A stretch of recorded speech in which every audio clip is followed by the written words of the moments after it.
என்னோட senior colleague ஒருத்தர் இதை ஃபாலோ பண்ணுவார். யதா சௌகரியம்னு சொல்லுவோம். அது மாதிரி யார் யாருக்கு எவ்வளோ முடியறதோ அவங்க அவங்களோட வருமானத்துக்கு தகுந்த மாதிரி சேவிங்ஸ் பண்ணிக்கலாம்.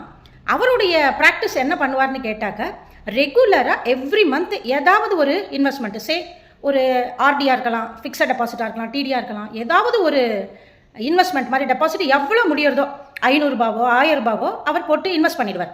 இன்வெஸ்ட் பண்ணி அந்த பாஸ்புக் எடுத்து தனியாக வச்சுருவார். அதோட மெச்சூரிட்டி பீரியட் எவ்வளோ இருக்கோ அந்த மெச்சூரிட்டி பீரியட் போது அது ஆட்டோமேட்டிக்காக அவருக்கு மெச்சூர் ஆகி கையில் கிடைக்கும். இப்போ ஒரு 2 வருஷத்துக்கு ஒன்று போடுறாங்க அப்படின்னா எவ்ரி மந்த் அவர் அதை போட்டுகிட்டே வரும்பொழுது தனித்தனி பாஸ்புக்காக தான் இருக்கும். ஒவ்வொரு மாதம் ஒவ்வொரு இன்வெஸ்ட்மெண்ட் பண்ணும்போது தனித்தனி பாஸ்புக். ஆனால் அதே சமயத்தில் அந்த 2 வருஷம் கழிச்சு every month he will get maturity amount.